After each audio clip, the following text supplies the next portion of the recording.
Hi, my Yoki Yokus. I'm Bridget. I'm in the Chiltern, near the forest on the hill, and I'm with my director Lee. Doo-doo. And today I'm going to do a few asanas, a few poses, just some yoga poses, just to make things fun and be of little help. So the first yoga pose I'm going to do is Bhujanasana, which is the Cobra pose. It's a great backward bend, and not that fond of it, to be honest with you. I'm not really great with backward bends because I'm slouchy, and I just find it very hard on the shoulders, but they're very, very good for me. And they're also very good for, I'm just going into the crocodile pose and just relax myself while I speak to you. They're very good for the whole back, your upper back and your lower back.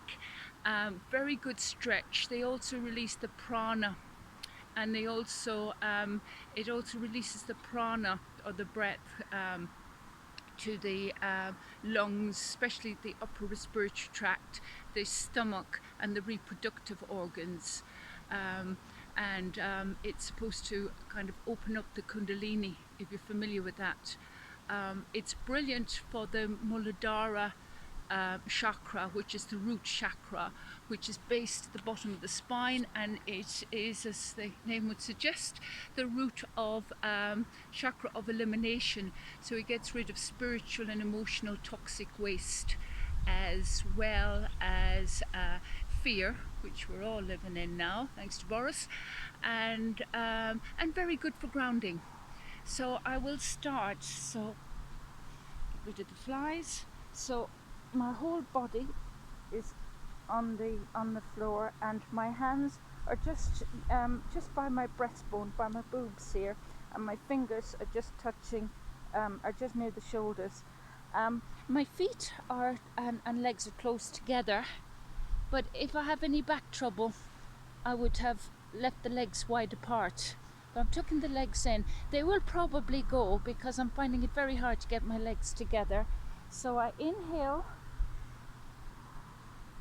exhale, always inhale up, and I just, like a cobra, head first, and I just push myself up, leaving my belly on the ground, and I won't straighten my elbows, and I can feel that bend all the way, especially my lower back.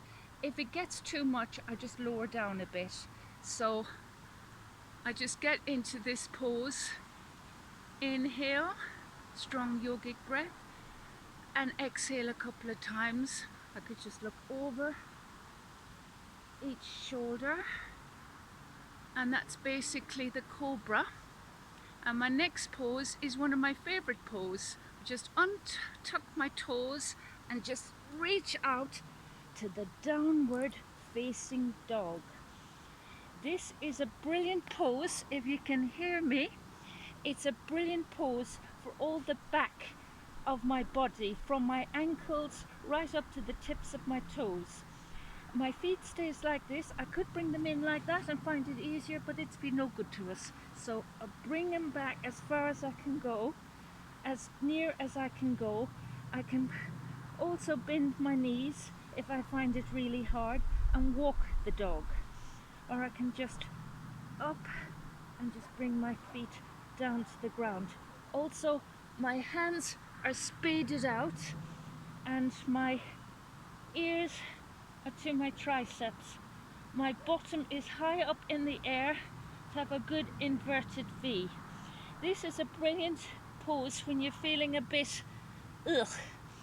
Also great for menopausal women, or so I heard, which is a bonus, and very good for overall general health. Another one for the back side of your body, and if you do it properly, you really are tightening up your core as well, so it's good for those belly muscles. So there it is. So the last little pose I'm going to do is just something really simple, something for those hips. So Just going to slowly crouch down. And this is a bit ouchy, just opening up the hips and the groins. This is really good for releasing any negative energy, any past traumas. It's always a little bit ouchy and it takes some time. So on this note, this ouch note, I'm going to say namaste and thank you for listening.